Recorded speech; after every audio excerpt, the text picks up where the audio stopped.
Bonjour à tous. Bonjour. Nous allons passer, bonjour, nous allons aujourd'hui passer à la suite et fin, si on peut dire, d'un chapitre intéressant qui est le chapitre qui nous parle sur la personnalité du rachat. Qui est ce rachat? Qu'est-ce qui représente le rachat? Qu'est-ce qui veut dire le rachat? Comment se fait-il que, d'abord, il y a des Rechaim tout court, on dit que le peuple juif, on est tous des tzadikim.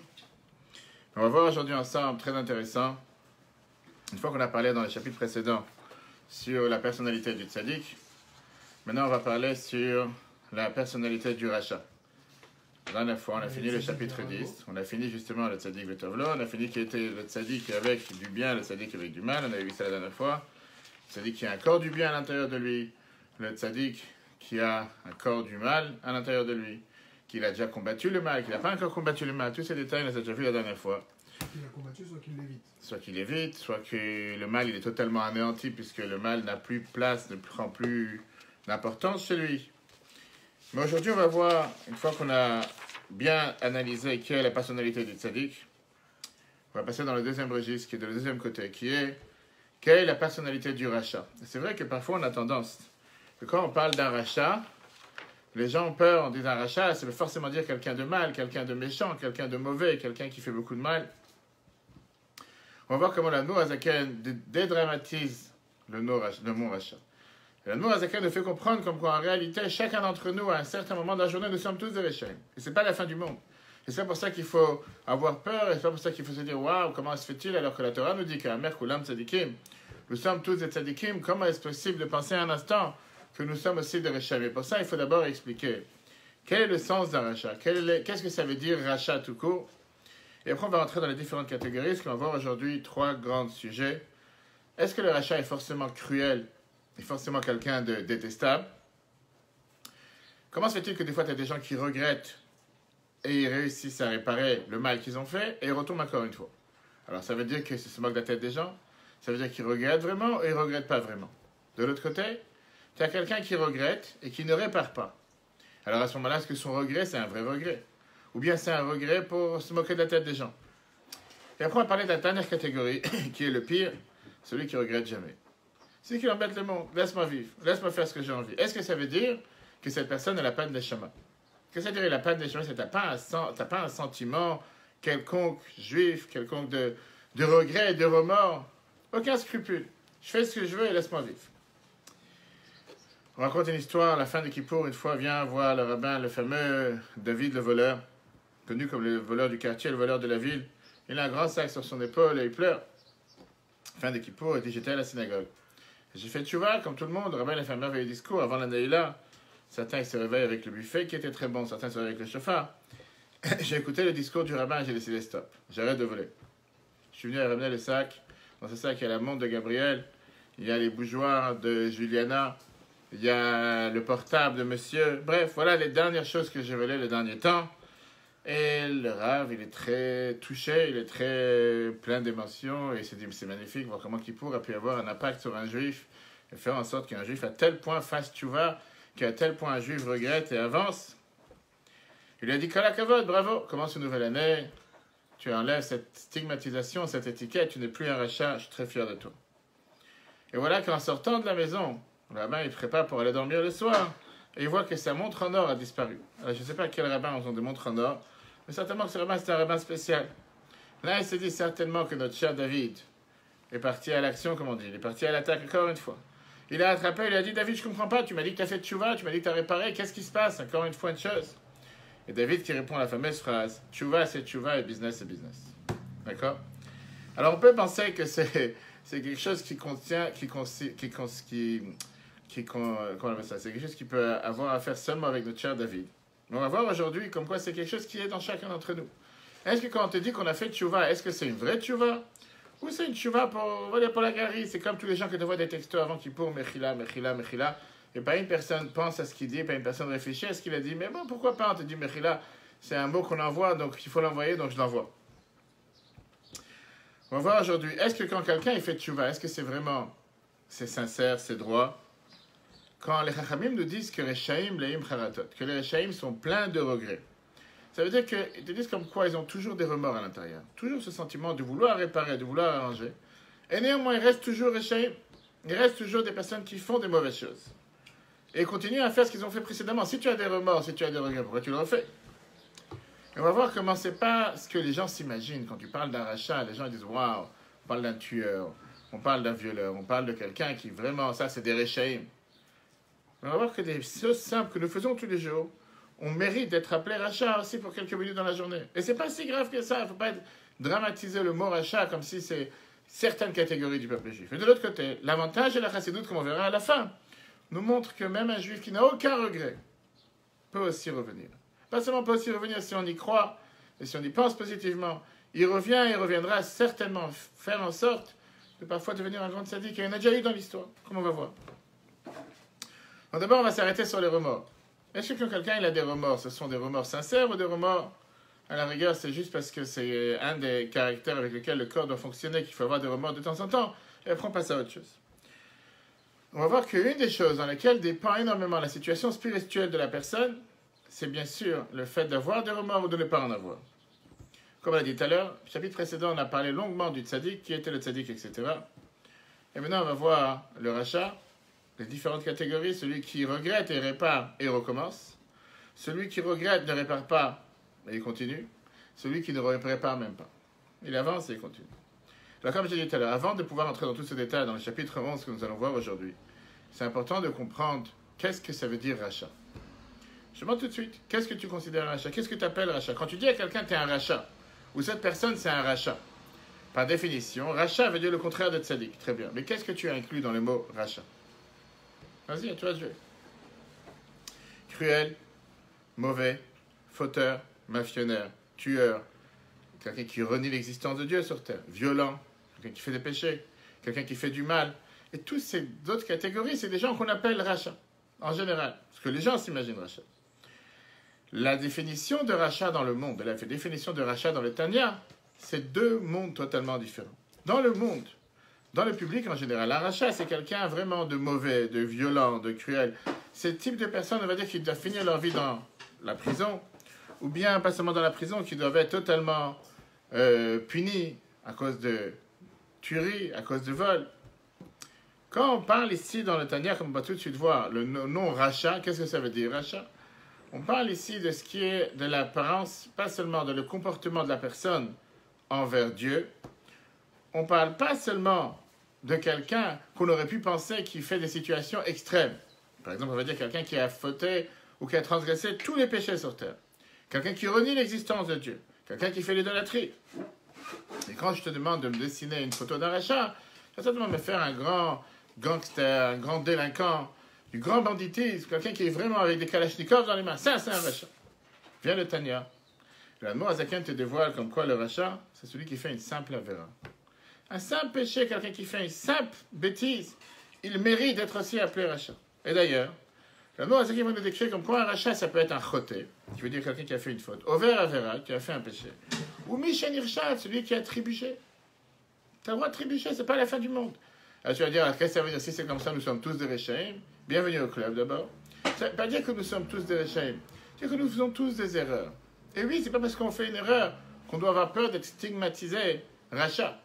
Parce que rachat, c'est pas le plus pire des mots. Et on va tout de suite voir les différentes qualités de rachat, les différents niveaux de rachat. Du meilleur au plus mauvais. Mais on a tous cette capacité à un moment, on a d'autres de la journée, d'être aussi appelé avec le mot rachat. Pour comprendre ça, Il y a différents degrés. on va tout de suite voir les degrés. Je ne pas des contraires, bien sûr qu'il y a des différents degrés. Pour comprendre ça, on va revenir à ce qu'on a parlé dans la guerre des âmes. L'âme divine et l'âme animale qu'on a vu dans le chapitre 9. Vous pouvez revoir dans l'application eTorah en cherchant le chapitre 9 sur le Tanya. Les deux âmes se battent pour gouverner le corps. L'âme divine veut gouverner le corps à 100%. Pourquoi? Pour que le corps soit totalement au service de Dieu. L'âme animale veut tout faire pour gouverner le corps, en faisant en sorte que le corps soit totalement à son service, à ses fantasmes, à ses désirs et à ses plaisirs. Une personne chez qui l'âme divine domine, c'est appelé un tzaddik. Dans le tzaddik même, on a vu les chapitres précédents, différents niveaux. Combien le mal est effacé, combien le mal s'annule, s'efface par rapport au bien. Et on a vu les deux grandes catégories. Le tzaddik vetovlo, tzaddik veralo. Le tzaddik qui a que du bien, que le mal est totalement disparu. Et le tzaddik veralo, qu'il a encore du mal à l'intérieur de lui, mais il arrive à le maîtriser. quelqu'un que l'âme animale, c'est elle qui domine, il est appelé un rachat. Pourquoi il est appelé un rachat? Parce que n'importe quelle faute, de n'importe quelle sorte, pardon, même la faute la plus simple veut dire soumissement à l'âme animale. Et ça, c'est important d'expliquer ici la différence, comme on comprend dans le monde médical. Moi, qui je suis aumônier, je visitais régulièrement les patients. Quelle est la définition de quelqu'un en bonne santé? Quelle est la définition de quelqu'un qui est malade? Quelqu'un qui est en bonne santé, ça veut forcément dire quelqu'un que tous les membres de son corps fonctionnent comme il faut. Qui est appelé malade? On te dit quelqu'un qui est malade, c'est forcément quelqu'un qui est alité à l'hôpital et qui a des machines et qui a des ordinateurs branchés. Et va savoir, cet homme-là, tu vas le décrire quelqu'un de malade. Mais la réalité, elle est que n'importe quelle personne d'entre nous qui a un petit bobo quelque part, qui a un petit souci quelque part, par rapport à ce membre, si c'est un doigt de pied, si c'est un ongle, quoi que ce soit, il est appelé malade par rapport à ce membre. Et donc tu vas me dire que dans ces cas-là, il y a sans limite des niveaux, des degrés et des niveaux de maladie, des degrés et des niveaux de malade tout court. Tu peux avoir une maladie toute simple, comme quelqu'un, je ne sais pas, qui a le nez qui coule dès qu'il y a les allergies au polaire. Quelqu'un de sang n'existe pas. Personne n'est tzaddik. Donc, alors, une seconde, donc, ça veut dire quoi? Ça veut dire qu'on est tous malades.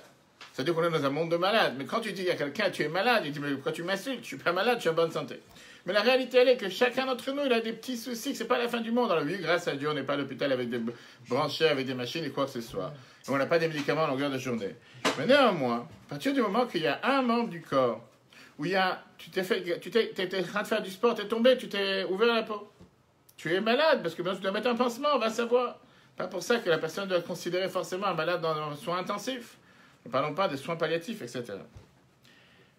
Quand on parle de la personne en bonne santé, ça reflète le tzaddik. Et on verra dans le chapitre 12, la semaine prochaine, qui est le Benoni. Le Benoni qui est la personne intermédiaire, qui est aussi parfois aussi un tzaddik. Le malade, c'est le rachat. Qu'est-ce que ça veut dire le rachat? Puisque l'âme animale a réussi à toucher la situation qui était la situation correcte du corps, dans le mal même, dans le malade même, on a différents niveaux. On a le rachat Betovlo, qu'il a un problème de santé. C'est pas parce que j'ai un problème au doigt de pied que je ne peux pas marcher, je ne peux pas fonctionner, je n'y pense même pas. Et donc c'est par exemple le rachat, que même s'il a des problèmes où il fait des fois du mal, le bien finit par surmonter, par gouverner, par changer les problèmes du mal. Et après tu as le rachat Veralo, que le mal est tellement fort que le bien ne réussit pas à lever la tête. Ça, c'est les grandes catégories, mais on va rentrer dans les détails. Au moment précis où une personne n'a pas écouté l'âme divine, a décidé d'écouter l'âme animale, automatiquement, il est appelé un rachat. Dans le rachat, même, on avait différentes catégories. Alors, quelles sont les différentes catégories de rachat? Dans le chapitre précédent, quand on a parlé du tzaddik, On est jugé à chaque seconde. 100%. 100%. Maintenant, c'est pas que tu es jugé à chaque seconde. C'est juste le meilleur exemple, c'est le corps. Chaque chose que tu fais, chaque chose que tu respires, chaque air que tu respires, a un impact sur ta santé. Est-ce que c'est de l'air propre? Est-ce que c'est de la pollution? On dit que les gens qui respirent dans certains quartiers, c'est peut-être une air qui est beaucoup plus polluée que d'autres quartiers. Est-ce que ça veut dire que pour ça, il faut se soucier chaque minute de qu'est-ce que tu fais, de où tu te trouves, il va savoir ce qui peut tomber sur la tête? Non, on a le devoir de vivre, d'être en bonne santé, de faire ce que Dieu il attend de nous. Mais néanmoins, on est, qu'on veuille ou pas, dépendant de l'environnement dans lequel on est. La dernière fois, on a expliqué le concept Tov Lo Era Lo. D'après le sens simple, on a dit que c'était si c'est un tzaddik qui a du bien dans la vie, qui a du mal dans la vie. D'après le sens profond, c'était est-ce qu'il a un corps du bien ou il a un corps du mal. Et on a expliqué la différence avec le tzaddik Vetov Lo. Un tzaddik qui a que du bien et qui n'a plus de mal. Tzaddik Veralo, c'est un tzaddik qui a du mal, mais le mal est soumis au bien. Aujourd'hui, on veut... Oui, mais c'est-à-dire il peut des fois se réveiller, mais grâce à Dieu, le tzaddik réussit à le contrôler. Aujourd'hui, on va voir les deux mêmes sortes avec le rachat. Le rachat Vetov, là, ça veut dire que c'est un rachat qui a encore du bien à l'intérieur de lui. Tout ça, c'est pour comprendre, bien sûr, ce qu'on a dit au départ, d'où viennent les remords et qu'est-ce qu'on en fait avec. Seulement, le bien est soumis au mal. Le rachat Veralo parle d'un rachat qui est totalement dans le mal et qui n'a pas de bien, mais c'est important de rajouter le mot dévoilé. Et ça, c'est toute la force et la différence de la chassidoute, qui t'explique comme quoi le plus grand fauteur sur terre a toujours une neshama à l'intérieur. Et donc, on va voir comme quoi la Nour Azakel lui-même écrit qu'il y a des dizaines de milliers de sortes de rachats.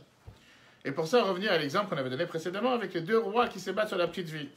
Chacun, il essaye de gouverner sur la ville. Et pour ça, il va faire des attaques terroristes. Il va faire ce qu'on appelle les pigouines, des attentats. La question, elle est, comment tu peux savoir qu'un roi a gagné sur l'autre? Il y a trois domaines avec lesquels je pourrais juger si c'est l'un qui est en train de gagner ou l'autre qui est en train de gagner. Domaine numéro 1, la fréquence des attentats. Est-ce qu'il y a des attentats régulièrement ou des attentats qui sont une fois tous les semaines ou une fois tous les mois? Après, la grandeur des attentats. Est-ce que c'est dans un endroit ou plusieurs endroits? Et après, la gravité des attentats. Est-ce que ce sont des attaques qui sont faciles ou des attaques qui sont beaucoup plus dures? Le mot Azaken te dit c'est exactement la même chose avec l'âme animale.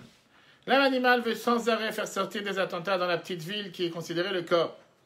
Faire en sorte que le corps fasse des bêtises, le corps fasse des erreurs, le corps fasse des péchés contre la volonté de Dieu. La question, elle est, quelle est la grandeur de la gouvernance de l'âme animale sur le corps? À combien le bien est effacé par rapport au mal? Et pour ça, la Nourazaken dit, on peut réfléchir par rapport à 3 différents thèmes. La fréquence des fautes.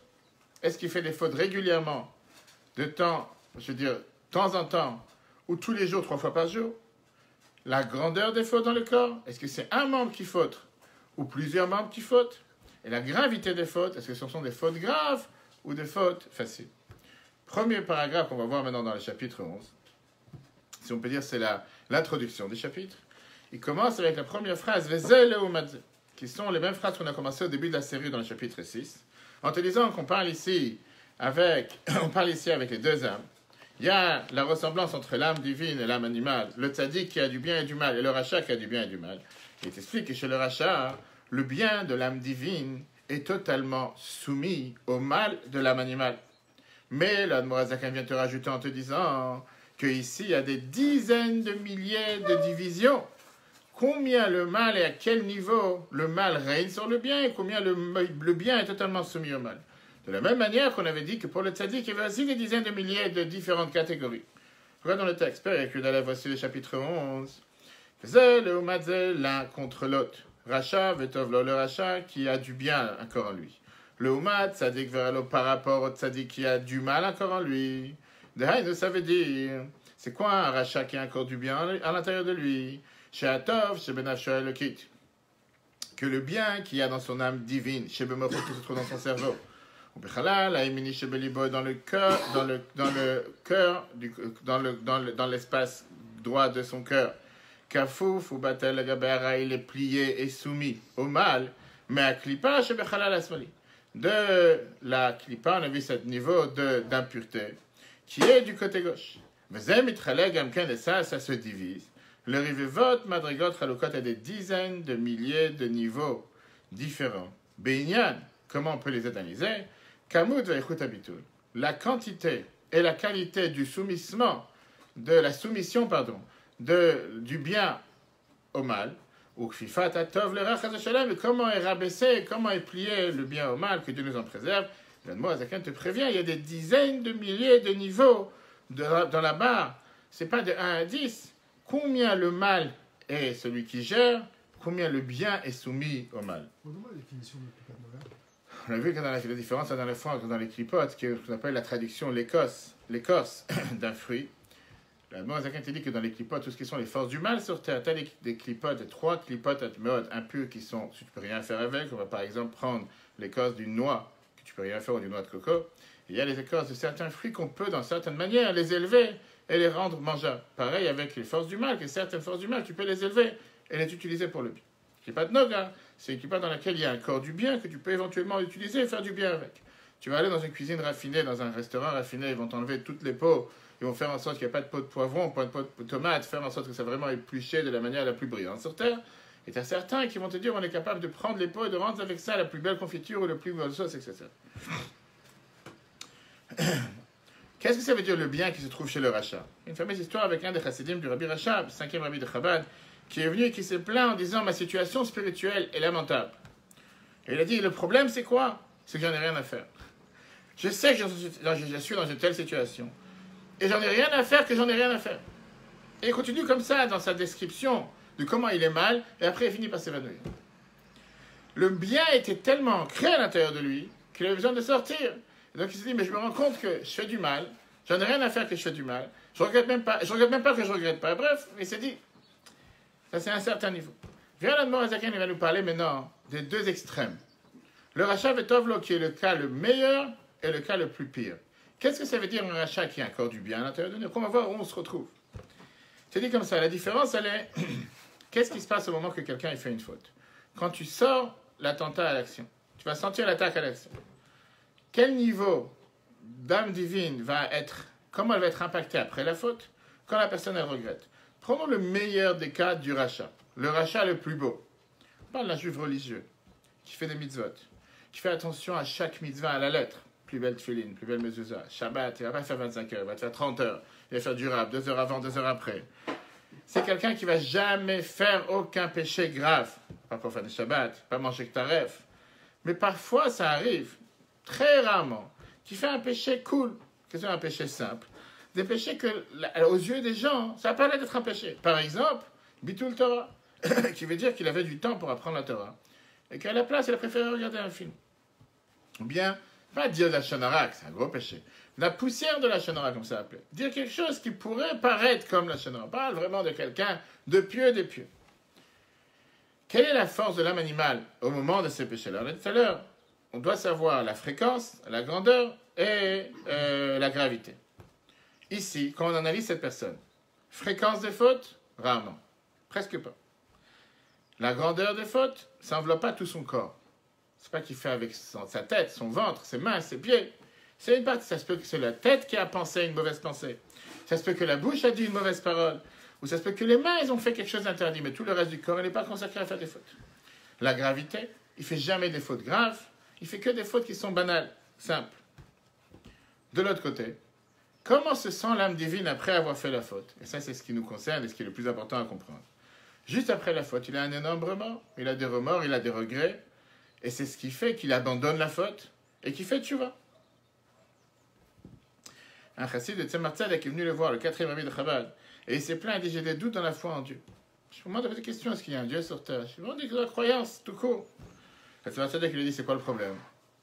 Qu'est-ce qui te dérange? Et le chassid a dit, qu'est-ce que ça veut dire? Je suis juif. Le Tzemar Tzedek lui a dit, si c'est comme ça, c'est un signe que tu crois. Parce que si tu n'aurais pas eu de croyance en Dieu, ça ne t'aurait pas dérangé. La faute, elle est faite parce que quelqu'un, la personne qui a fait la faute, elle est faite à un moment de faiblesse. Et donc automatiquement, ça veut dire qu'il a été soumis au moment précis, mais ça a duré 2 minutes, à l'âme animale. Mais juste après, l'âme divine reprend le pas, répare, regrette et arrange la situation. A priori, au moment où la personne elle a regretté, elle a réparé, c'est plus appelé un rachat. Et halachiquement parlant, il n'est plus un rachat. Il n'est pas seulement plus un rachat, il est considéré un tzaddik gamo. Comme la Morazaka va nous dire, avec le nom emprunté, bien sûr, en termes de salaire et punition. Mais, concrètement parlant, on sait très bien que ce petit rachat qui se cache à l'intérieur de lui, il est toujours là. Comment est-ce possible? Je vais voir quelqu'un que toute sa vie, il tourne autour du même cercle. Faute, regret, réparation. Faute, regret, réparation. Même si ça n'arrive pas souvent, pardon, mais le fait que ça arrive, et ça arrive régulièrement, même si c'est une fois par mois, une fois par semaine, c'est que la personne, pour lui, il n'y a pas de grave de fauter. C'est rien de grave s'il a fauté. La preuve, c'est que dans 2 semaines, il recommence. Donc s'il recommence, ça veut dire que la faute, elle est toujours présente. Le mal est toujours là. Sauf qu'il réussit à le combattre, mais elle est toujours présente.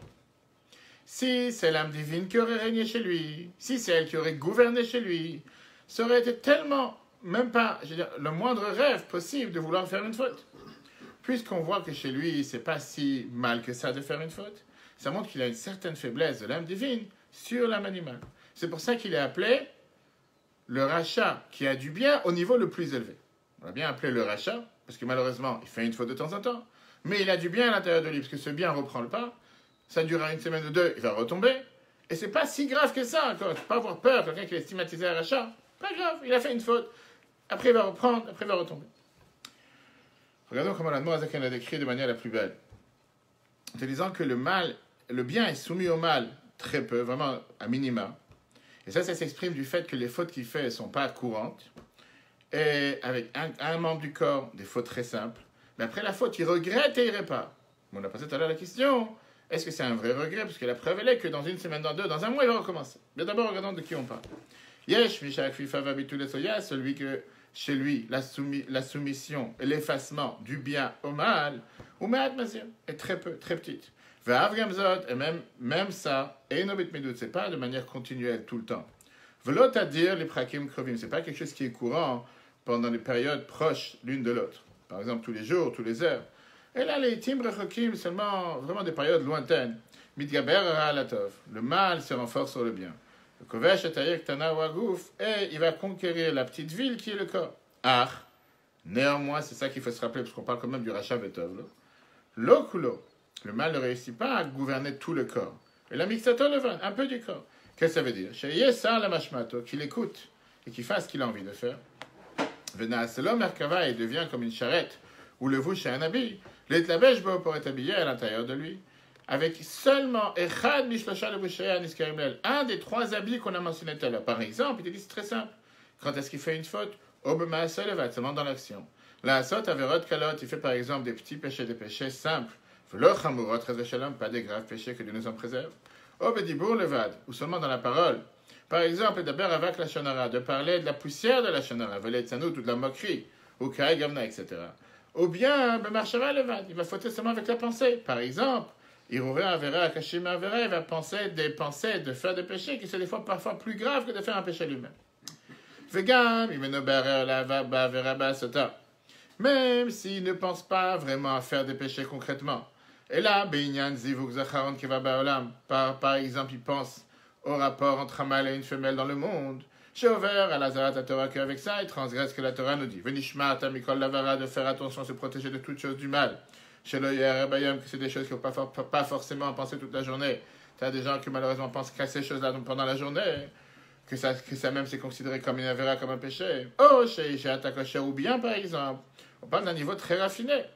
C'est un moment propice, là, Sog Torah pour apprendre la Torah. Et à la place de s'asseoir et apprendre, il perd son temps à rien faire. Que dit Dan Be'avot, comme on apprend dans les maximes de nos pères, Aneor Balayla, celui qui est réveillé la nuit, Chulu, etc. Ou bien Mefanel Ibo, à la place, il va perdre son temps, il va faire rien de spécial.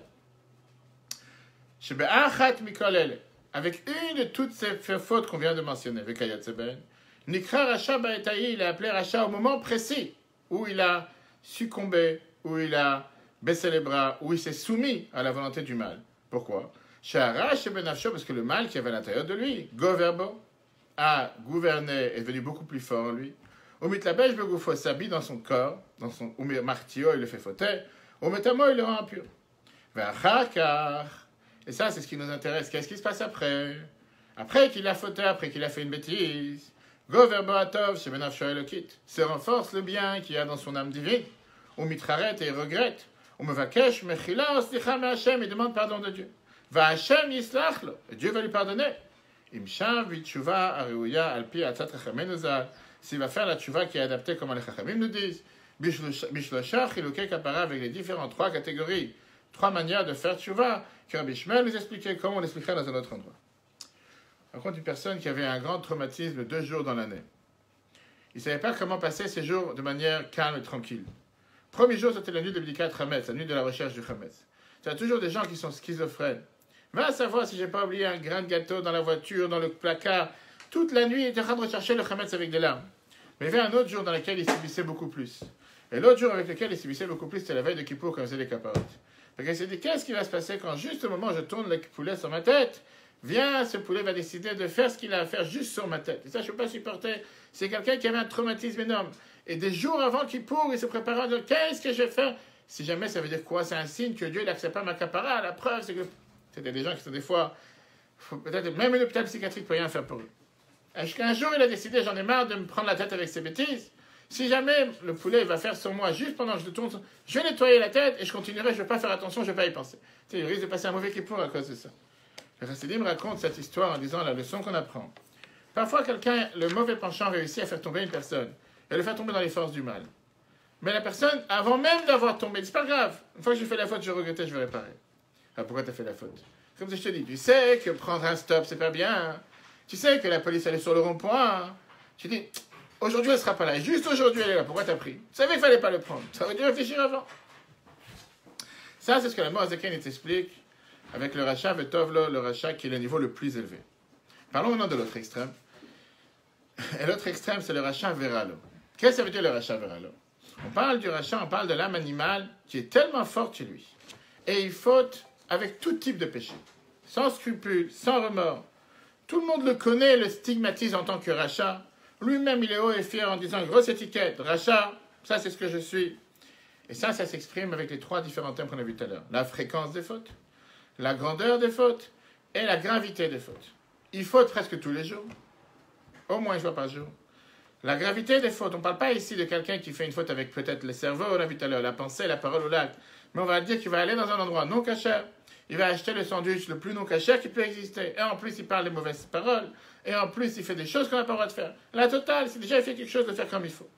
Et la gravité, on parle des fautes qui sont graves. Des fautes dans lesquelles, parfois, quelqu'un pourrait avoir des graves punitions, des graves conséquences. Qu'est-ce qui se passe avec cette personne? On parle ici de quelqu'un que la faiblesse de son âme divine est tellement forte que même quand elle essaie de relever la tête, elle reçoit un coup sur la tête. Les forces du mal, elles sont tellement fortes qu'elle lui dit, laisse tomber. Tu vas jamais te remonter. Continue à faire des bêtises. Même quand après la faute, il a ce qu'on appelle des remords et il veut se réparer, malgré le remords qu'il a fait pas tout va. J'ai un remords, je regrette, j'aurais pas dû le faire. Peut-être que c'était pas pour moi de le faire et il continue à le faire. Ah, pourquoi tu as regretté? Ce qu'on a demandé tout à l'heure, est-ce que le regret c'est un vrai regret ou pas? Ce qui nous dérange, c'est d'où viennent ces regrets? D'où viennent ces remords? Est-ce que c'est quelqu'un qui est vraiment mauvais à l'intérieur? Quelqu'un qui est mauvais, il n'en a rien à faire. Et de l'autre côté, si les regrets qu'il a sont des faux regrets, parce que la preuve c'est qu'il recommence, pourquoi ça sert d'avoir des regrets? Est-ce que c'est une personne qui est bipolaire? Une personne qui se trompe lui-même? Une personne qui fait une bêtise? Je regrette, et 2 minutes après tu recommences, pourquoi tu regrettes? Regrette pas, continue, fais ta vie, laisse tranquille. Et ça, c'est la nouveauté de Moazakan Antonia, qui t'explique comme quoi tu aurais pu penser que cette personne ne regrette pas. Et la preuve, elle est qu'il continue à fauter. Donc on aurait pu dire que c'est des remords faussés, qui ne sont pas totalement vrais, qui, pour la bonne conscience, j'ai un remords où je regrette, mais je continuerai à voler les autres, ou je continuerai à faire du mal à ma femme, mon mari, à la société, ou quoi que ce soit. Viens là-dedans, Azakan, et te dit, sache que ces remords sont vrais. Pas seulement ils sont vrais, ils viennent de l'âme divine. Malgré que l'âme animale n'arrête pas d'être forte et se renforcer, faire tomber l'âme divine, néanmoins, le fait qu'il a des remords, ça montre que l'âme divine, elle est vivante et palpable chez lui. Sauf qu'elle n'a pas la force pour, après le remords, dire non, j'arrête. Mais si jamais cette personne, comme on aurait pu le décrire, n'a vraiment pas d'âme divine, ou c'est vraiment un rachat par excellence, il n'aurait jamais eu de remords. Le fait même qu'il a des remords, c'est comme si tu vas voir un juif et tu lui dis est-ce que tu veux mettre tes filines et tu regardes avec les yeux comme s'il a envie de te manger tout cru. Ou des fois tu dis non, moi j'y crois pas. Tu crois pas en quoi? Tu crois? Je dis moi si je crois pas, chacun le croit. Ça montre qu'il y a quelque chose qui le dérange. Parce que s'il aurait eu vraiment pas cru, que ça l'aurait dérangé. Qu'est-ce qu'il aurait dû se mettre dans tous ces états parce que tu lui as demandé de mettre tes filines? Mais comme tu l'as parlé à Saint Neshama, automatiquement, malgré qu'il te dit au effort j'y crois pas, ça même ça veut dire qu'il y croit. Puisque concrètement l'âme divine est totalement faible par rapport à l'âme animale, elle ne réussit pas à reprendre gouvernance sur le corps, et c'est pour ça qu'il continue à fauter. C'est là que l'Admoazakan te dit, pour ça les Chachamim nous ont dit, Rechaim mleim charatot. Les Rechaim sont pleins de regrets. Ils continuent à être des Rechaim. Parce que l'âme divine malheureusement n'a pas assez de force, il faudrait qu'elle prenne des vitamines, il faudrait qu'elle prenne des vaccins pour pouvoir faire tchouva. Mais néanmoins, il y a ce regret. Dire que cette personne, il n'y a rien de bon à en tirer, qu'il ne va jamais pouvoir revenir, c'est faux. Parce que tu as eu des Rechaim les plus pires de l'histoire qu'ils ont fait, tu vois. Et c'est pour ça que tu rencontres parfois des gens qu'ils font les plus grands péchés sur terre, ouvertement, sans scrupules, et ils essaient toujours de faire des bonnes mitzvot. Tu as des gens, par exemple, en Israël, les plus grands joueurs de foot, joueurs de sport, qui vont jouer pendant Shabbat, qui vont te faire les choses qu'ils savent très bien qu'on n'a pas le droit de faire. Et juste après, ou la veille, ils viennent de Kotel, en train de prier, demander à Dieu de pouvoir réagir dans les jeux, que le jeu est joué pendant Shabbat. L'Agmara donne le fameux exemple avec le voleur qui est à la porte de cambriolage, à la porte de la maison qui va cambrioler, qui embrasse la mezouza, ou la mezouza de la banque, ou la mezouza de la maison, il se tourne à Dieu en priant, Ribono Shalala, maître du monde, Yeratom Milfanecha, je te demande de me réussir dans mon cambriolage, que je rentre en paix, que je sors en paix. La même prière qu'on fait en général quand on prend un voyage, que je puisse prendre le coffre-fort sans que personne m'attrape, et que tu puisses me faire m'enfuir avant que la police arrive. Venomar Amen. Elle a fait une prière. Et il est sincère dans sa prière. Tu peux penser que c'est quelqu'un qui tourne la tête. Tu peux penser que c'est quelqu'un qui juste... De quoi tu parles? Quelle prière tu fais? Comment tu peux demander une prière pour réussir à faire un péché? La réalité, elle est que malgré que le péché qu'il fait, c'est un problème, mais ça montre le bon qui est à l'intérieur de ces gens-là. À l'intérieur, seulement, le bon n'est pas assez fort pour s'exprimer, pour l'empêcher de faire le péché. Mais la réalité, elle est que s'il aurait eu vraiment aucun remords, s'il aurait eu aucun bon, il aurait continué à le faire sans aucun regret, etc. Ça, c'est le prochain paragraphe dans lequel Moazaken nous décrit la situation extrême, négative du rachat vetovlo. On n'est pas encore arrivé au rachat veralo. Qui veut dire, c'est un rachat qui faute régulièrement, et des fautes graves. Néanmoins, il a encore du bien, la preuve, c'est qu'il regrette. Sauf que c'est pas assez fort pour pouvoir le faire arrêter. Yesh, t'as celui qui a un mal qui est très fort en lui. Umit lapshim, bokol shlosha levushim shel haray sont habillés, à l'intérieur de lui les 3 habits du mal. pensée, parole et acte, il faute avec tous les niveaux. Ou marty, ou baverot hamurot yoter, il le fait fauter avec les fautes les plus graves. Ou beitim krovim yoter, et de manière très régulière, très fréquente. Arbentaim, en attendant, mitraret, il regrette. Ou baim, là, entre une faute et l'autre. Ça peut être entre une heure et l'autre. Ou baim, là, il regrette tchouva, il a des sentiments de tchouva. Mais prinat atov shebenafsho, grâce au bien qui est encore à l'intérieur de lui. Shemit gaber, tzad bentaim, qui se renforce encore un peu. Seulement. Et la she'en, il n'a pas le bien qui est à l'intérieur de lui. Il n'a pas et gabrut kolkach, lenatzer, etc. Le bien n'a pas encore assez de force pour pouvoir combattre le mal. Lui froche meratav, le gabré, pour se séparer de ses fautes totalement. Liot modé verozé, pour dire stop, j'arrête. Faisait un bout, abetenu zichonam levacha, sur ça, dans une chachamim. Rechaim, leim charatot. Que les rechaim sont pleins de regrets. C'est que c'est quoi? Shem rova rechaim. Le mot Zaken te dit clairement, ça c'est la majorité des rechaim. Sheyesh prina tov be nafsham adain. Qu'ils ont à l'intérieur d'eux un corps, une âme. Il y avait un des grands rabbins de Tunis. Ça c'est pour les Tunisiens qui sont parmi nous, ou qui sont en face de nous. Qui était assis pendant Pessah. Il est en train d'apprendre la Torah avec ses élèves. Tout d'un coup, rentre une femme qui était connue comme la femme du quartier la plus rachat qui peut exister. Tous les péchés sur terre. Elle a renié la Torah et les mitzvot, profane Shabbat, mange du porc, mariée pas avec un juif. Bref, elle a fait tout ce qu'elle peut faire pour montrer comme quoi elle n'a rien à faire avec la communauté juive. Elle rentre dans la synagogue et elle est bouleversée. Elle se tourne vers le rabbin et lui demande une question les plus bizarres. C'est Monsieur le rabbin, que Dieu me protège. Je viens d'ouvrir la viande que j'ai achetée pour la fête et je vois un grain de blé à l'intérieur de la viande. C'est du chametz. Qu'est-ce que je dois faire? Le rabbin il lui répond, prends le blé, va le brûler. On trouve du chametz pendant Pessah. On a l'habitude que quand on trouve du chametz pendant Pessah, on brûle le chametz. Elle est tout contente, merci Monsieur le rabbin, elle ressort. On a aussi la réponse à sa question. Les élèves ils sont étonnés. Ils disent, je ne comprends pas, comment vous l'avez dit une telle chose? La viande elle est taref. La viande n'est pas cachère. Qu'est-ce que ça veut dire, prends le blé? Tu aurais dû lui dire, prends la viande et va brûler. Qu'est-ce que tu dis, prends le blé? Ça n'a pas changé. Regarde ce que le rabbin a répondu. Je ne lui ai pas dit qu'elle mange la viande. Elle m'a demandé une question par rapport au blé. Blé, ça ne peut pas avoir. Est-ce qu'elle était la raison? Il fait, malheureusement, cette femme, elle est tellement empêtrée dans le mal, tellement empêtrée dans tout ce qui est de la tête aux pieds, avec tous les péchés sur terre, qu'elle n'a presque plus aucun contact avec la doucha ni quoi que ce soit. Elle se considère, elle n'a aucun remords. Elle n'a aucun regret sur aucun péché. C'est pas comme on l'a vu tout à l'heure qu'elle a certains regrets qui réparent, rien du tout. Seulement, elle se considère comme une non-juive par excellence. À 100%.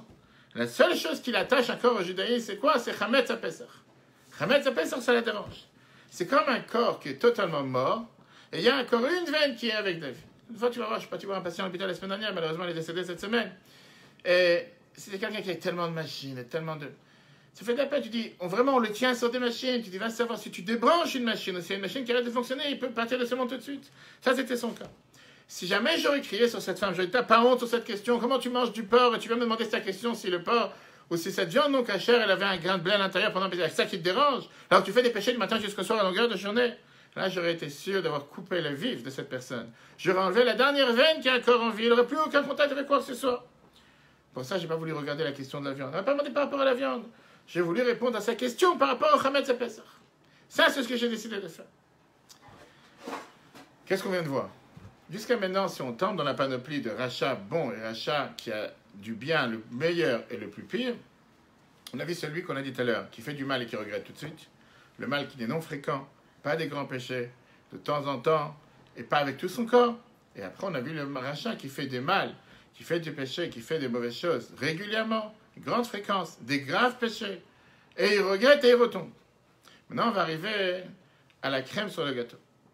Le meilleur dans tous ces différents niveaux, on a vu tout à l'heure qu'on a des dizaines de milliers, vient le Admor HaZaken te dire que jusqu'à présent, on parle encore de certains qui fautent, mais qui regrettent.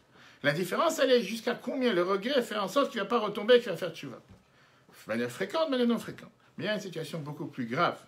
Et encore une fois, l'Admor HaZaken, par la force de la Chassidut, te montre comment même ça, on doit dédramatiser. On parle des situations de quelqu'un qui est un fauteur par excellence. Il est abonné au club. Pas seulement ça, qui fait des fautes par excellence à longueur de journée, il n'a aucun remords. Il n'a aucun remords, c'est-à-dire que l'âme animale a tellement gouverné sur lui, est tellement forte sur lui, sur l'âme divine, à tel point qu'il a renvoyé l'âme divine du corps. C'est moi le patron ici. C'est même pas que l'âme divine a son mot à dire. Et donc c'est pour ça qu'on n'entend même pas la voix de l'âme divine. Et il ne ressent aucun remords à aucun instant, à aucun moment, kippour, pas kippour. cette personne est appelée un rachat véral. Un rachat qui a du mal. Pas seulement qu'il est rachat, mais qu'il est totalement empêtré dans le mal. Alors, tu amènes plein de fois l'exemple avec un animal, comme un porc, qui parfois il est dans la boue, la moitié du corps, et il se demande la question pourquoi c'est pas jusqu'au-dessus du nez. Viens, l'Admorazaken, encore une fois, la force de la chassidoute. Il n'y a que la chassidoute pour nous montrer ça. Hein, que malgré que le bien n'est pas chez lui, n'existe pas, hein, malgré que le mal remplit toute sa personne, c'est toujours un juif. Il a une neshama. Que tu veuilles ou pas, il a une neshama. Tu ne peux pas l'effacer. Que Dieu nous en préserve, ces extrémistes juifs qui parlent fort en Israël dans le monde, en considérant un juif non religieux comme un juif qui n'est pas juif. C'est hors de question pour l'Admorazaken. Il a un juif, il a un neshama à l'intérieur de lui. Et d'ailleurs, le verset qui est écrit dans le livre de Yeshua, qu'est-ce que ça veut dire Chata Israël, le Chote Israël? Amou Chazal Israël, Afapiche Chata Israël. Chachamim nous disent qu'un juif, même s'il a fauté, c'est toujours un juif. C'est pas juste un bon slogan pour mettre sur une étiquette sur les voitures. Ça montre la situation réelle de la personne. Que même s'il faute, même s'il n'a pas de remords, même s'il n'a pas de regret, c'est toujours un juif. Qu'est-ce que c'est toujours un juif? Il a toujours du bien à l'intérieur de lui. Alors c'est vrai que ce bien n'est pas du tout existant ou apparent. Parce que la réalité, elle est que s'il aurait pris conscience du fait qu'il est juif et qu'il a une neshama, il n'aurait pas agi de cette manière. Mais bien, l'Admorazaken, il te donne un terme où se trouve le bien. Omed alav miprinat makif milmala. Il le survole d'au-dessus. Le bien, il est là. Sauf qu'il est en train de survoler. Il n'est pas du tout actif. Ça se peut que par une intervention externe, ça se peut par un grand miracle qui va se passer du ciel, ou que quelqu'un va réussir à lui dévoiler le bien qui est à l'intérieur de lui. Ce bien ne restera pas en train de survoler, mais va rentrer à l'intérieur de lui pour le remettre en vie. Pour l'instant, il est en train de survoler. Mais le bien, il est là. Il n'aurait pas été là, il n'aurait pas été considéré avec une neshama. C'est la raison pourquoi les Chachamim nous disent que quand tu as 10 juifs, Shrin Tachaya, la Shrina, elle est présente. On n'a pas dit 10 Moshe Rabbeinu. On n'a pas dit 10 tzadikim comme Gabriel. On te dit 10 juifs tout court. C'est-à-dire que tu peux avoir 10 plus grands fauteurs sur terre. 10 Rechaim Veralo. Mais c'est des juifs. La Shrina, elle est présente. On ne te dit pas qu'il y a une différence si c'est un tzaddik ou un rachat qui a encore du bien, un rachat qui a du mal. À partir du moment que tu as 10 non-juifs, 10 juifs, qui se réunissent pour faire le plus grand péché sur terre, on te dit que la Shrina, elle est présente. Qu'est-ce que la Shrina, elle est présente? Parce qu'ils ont des chemins à l'intérieur de lui. Regarde comme l'Admorazaken, il te décrit ce personnage de Racha Veralo, qui n'a aucun remords, mais néanmoins c'est un juif, parce qu'il a la neshama sur lui. Celui qui ne regrette jamais. Il n'a aucun remords, il n'a aucun regret, il ne fait jamais de tchouva. Il est appelé un rachat avec du mal. Le mal qui est à l'intérieur de lui. Ou le vadon, il est resté totalement à l'intérieur de lui. Parce qu'il a tellement surmonté, tellement été plus fort que le bien. Que le bien il a totalement disparu de lui. Mais le bien, il est là en train de survoler.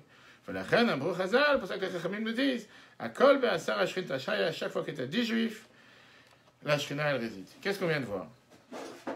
Si on doit résumer, un rachat c'est quelqu'un qui s'efface face à son âme animale et à la faute. Le niveau de Rechaim dépend de combien l'âme divine est soumise à l'âme animale. Ça s'exprime dans la gravité de la faute, la fréquence de la faute et la manière comment les fautes sont faites. Et le regret, s'il regrette et il répare, s'il regrette et il ne réussit pas à réparer, aussi il ne regrette pas. Avant de résumer toute cette série qu'on vient de voir, depuis le chapitre 6 et le chapitre 11, parce qu'à partir du chapitre 12, on passe dans un autre registre, une merveilleuse histoire, tu as raconté plusieurs fois, mais ça montre exactement ce qu'on vient de dire. Il y avait en Israël un écrivain qui s'appelait Nathan Yalin Mor. Je as beaucoup de rues en Israël qui sont appelées sur son nom. Que lui, c'était quelqu'un qui écrivait des articles anti-juifs, anti-religion juive, anti-judaïsme à longueur de journée. C'était sa marque de fabrique. Une fois, il était à New York, il était invité à Rosh Hashanah dans la maison de son ami, un écrivain, un journaliste, Gershon Jacobson, à Brooklyn. Et à la fin de Rosh Hashanah, à la fin du fête, Rabbi avait l'habitude de donner Koshel Bracha, après donner un peu de vin à des milliers de personnes qui passaient. Les chaim, les gens les amenaient, ils mélangeaient ça dans la bouteille de vin à la maison, etc. etc. Ce Nathan Yalin Mor avait un doute. Est-ce que le Rabbi de Lubavitch, il sait qui je suis? Je suis une personne qui est la plus anti-juive qui peut exister. Qu'est-ce que moi j'ai à faire là-bas? Et il s'est dit, qu'est-ce que je vais aller? Le Rabbi de Lubavitch, comme on parle, tout le monde parle de lui. C'était dans les années 80. Moi, je vais aller me présenter. Je vais me faire jeter comme un animal, je vais me faire jeter. Parmi tous ces religieux, parmi tous ces berbis, j'ai rien à faire là-bas. Il arrive devant le Rabbi pour recevoir le vin, Koshel Bracha. On le présente devant le Rabbi. Le Rabbi lui dit la première phrase. Je lis tes articles. Très étonné, Nathan Yalin Mor et Dieu Rabbi. Et le Rabbi est d'accord avec ce que j'écris. C'est pas des articles qui parlent de faire tchouva. Le rabbi lui dit, si j'aurais lu seulement ce que je suis d'accord, il ne m'aurait pas resté beaucoup de choses que je devrais lire. Il reçoit le vin du rabbi. Et avant de partir, le rabbi le regarde, il le rappelle. Le rabbi lui dit, et qu'est-ce qui se passe avec Torah et Mitzvot? Nathan Yalinma répond au rabbi, chez moi, c'est comme l'histoire de Rabbi Levi Yitzhak de Berditchev. Je parle de quelqu'un, un savant. Le rabbi lui dit, cette histoire, c'est bien pour apprendre l'anamet route, pour juger avec bienveillance quelqu'un d'autre, pas pour répondre pour ses propres actes. C'est quoi l'histoire? Bref, et après il continue. Et il explique à son ami qu'il a fait allusion à l'histoire, la fameuse histoire de ce juif qui est en train de fumer le jour de Kippour, et que Rabbi Levi Yitzhak lui dit, est-ce que tu sais que c'est Kippour aujourd'hui? Il dit oui. Est-ce que tu sais qu'on n'a pas le droit de fumer? Il dit oui. Pourquoi tu fumes? Parce que j'ai envie. Il a levé les mains vers les cieux, il a dit, regarde comment ton peuple est si pieux que même un juif pareil sait dire la vérité. C'était Rabbi Levi Yitzhak. Donc il a dit au Rabbi en 2 mots, je ne fais pas Torah et Mitzvot, mais moi je dis la vérité. Je suis fier de ce que je ne fais pas. Je ne suis pas en train de te mentir, de te faire passer pour quelqu'un. Je ne fais pas Torah et Mitzvot et je te dis. Rabbi Levi Yitzhak, il assume. Et le Rabbi qui lui a répondu, ça c'est bien pour les autres, mais pour toi ça ne répond pas. Avec un sourire. Passe quelques mois. Nathan Yalinma est tombé malade, hospitalisé à l'hôpital. Son ami Gershon Jacobson vient le visiter à l'hôpital. Et il lui donne une enveloppe fermée. Nathan Yalinma à Gershon Jacobson. Il lui dit, je sens que ce sont mes derniers jours sur Terre. Dans cette enveloppe, il y a un article que j'ai écrit post-décès. Que je te demande que tu ouvres cette enveloppe juste après qu'il va quitter ce monde et le propager dans le journal. Un article que j'ai écrit. Nathaniel est mort et décédé le 19 février 1980. Après son décès. Exactement. Après son décès. L'histoire très connue. Après son décès, on a propagé son article qu'il a écrit dans son journal. Dans l'article, il raconte dans l'article qu'il écrit, qu'est-ce qui s'est passé sur Rosh Hashanah chez le Rabbi. Tu tapes son nom sur Internet, tu vas trouver qui était ce personnage. Et pourquoi il raconte ça après son décès? Et il dit, parce que moi j'ai envie que tout celui qui lit cet article se réveille à faire Torah et Mitzvot.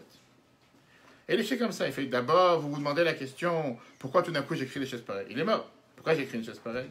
Et parce qu'en ce moment, vous êtes en train de me lire, je suis devant le tribunal céleste dans le monde d'en haut. Et le réveil que les gens vont avoir de vouloir faire Torah et Mitzvot, c'est sûr que ça m'amènera du bonheur. Et dans l'histoire qu'il raconte, il dit, le moment où ma neshama a été secouée, c'est quand je suis passé devant le Rabbi Lubavitch, qui m'a regardé avec un bon œil, qui ne m'a pas critiqué. Il lit mes articles, et en plus, il me demande gentiment ce que je fais. Et moi, je l'ai envoyé balader. Mais la manière comment il me l'a dit, ça m'a fait prendre conscience. C'est pour ça qu'aujourd'hui, malgré que j'ai fini ma vie et je ne suis plus là sur Terre, je vous demande à vous qui lisez cet article, mettez-vous à faire Torah et Mitzvot. Même après son décès. Qu'est-ce qu'on apprend de cette histoire? Comment on doit voir le bien qui est à l'intérieur de chaque juif? Comment dévoiler ce juif?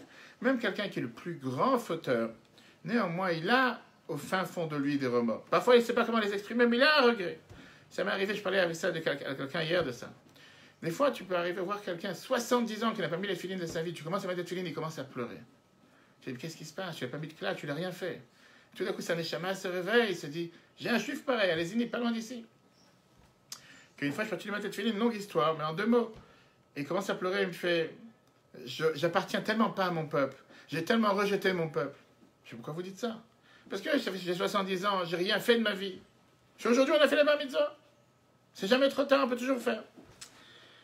Quand on voit le bien qui est à l'intérieur d'un juif, même celui qui n'a pas de regret, comme le Brazakan vient de dire, on doit se dire qu'il a un juif, qu'il a un neshama à l'intérieur. Quand on voit le bien qui est à l'intérieur d'un juif, automatiquement, on lui donne la force pour pouvoir surmonter les épreuves de son âme animale, de pouvoir donner de la force à son âme divine de surmonter l'âme animale. Quand tu vois que le mal qui est à l'intérieur de lui, tu renforces son mal et tu fais en sorte que le bien ne pourra jamais se relever. C'est pour ça que la chassidoute a toujours mis l'accent sur chercher le point G qui est à l'intérieur de chaque juif. Le point juif, ne jamais regarder un juif par son apparence, regardez par ce qu'il fait à l'intérieur de lui. Récapitulons tout ce qu'on vient de voir, les derniers 6 chapitres. On a vu ici 3 grands points. On a vu d'abord qui sont les combattants, qui sont les guerriers. On a vu les deux côtés. On a vu d'abord les 2 âmes. On a essayé de diviser le monde en 2 grandes catégories, l'Akdusha et le côté du mal. L'Akdusha et le mauvais penchant. Le côté du mal, on l'a divisé lui-même en Klipat Noga, Klipat Atmeot. Les écorces qu'on ne peut pas utiliser, qui sont immangeables, et ceux qu'on peut élever. Bien sûr, en parlant d'un terme de tout ce qui est les sujets d'impureté et de pureté. On a vu comment il faut avoir, quel impact on doit avoir avec eux par rapport à la Torah. Après, on a parlé de la guerre. Comment on est arrivé à la guerre qui est entre les 2 âmes et quel est le terrain du combattant, quel est le terrain de guerre que nous avons avec qui est le corps. Chacune des âmes essaie de tout faire pour gouverner le corps, pour avoir une gouvernance totale. L'âme divine qui est placée au cerveau, l'âme animale qui est placée dans le corps, le cœur. Après, on a vu le vaincu et le vainqueur. On a vu les conséquences de la guerre. Le vainqueur, c'est le tzaddik, dans lequel il a son âme divine qui combat l'âme animale. Dans le tzaddik lui-même, on a vu qu'il y a le tzaddik qui a que du bien. Le tzaddik qui a encore un peu de mal, mais le mal n'arrive pas à s'exprimer. On a vu celui qui est combattu, qui est le rachat. Chez lui, c'est l'âme divine qui a gagné. Le rachat lui-même a deux différentes catégories. On a vu le rachat qui a encore du bien à l'intérieur de lui et qui regrette quand il fait une faute.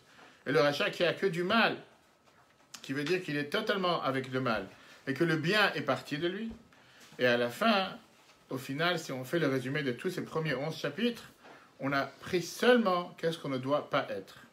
On n'a pas commencé encore à apprendre qu'est-ce qu'on doit être. On sait qu'est-ce qu'on n'a pas le droit d'être. On n'a pas le droit d'être comme le rachat qui transgresse la volonté de Dieu. On sait qu'est-ce qu'on ne peut pas devenir, le tzaddik, qui n'a aucun yetzer hara.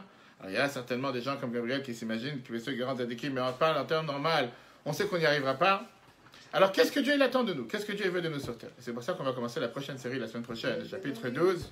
Chapitre 12, qui est la base même pourquoi a été écrit le Tanya, Sefer Shel Benonim, le livre pour l'intermédiaire, pour les personnes lambda, comme on dit, les personnes comme nous tous. Et le terme, le titre de toute cette nouvelle série, chapitre 12 à 15, mais essentiellement les 3 premiers chapitres, c'est comment le cerveau règne. On va découvrir le nouveau personnage, qui n'est pas connu du public, puisque dans le public on parle Tzadik Racha. Tzadik, le personnage s'appelle Beinoni.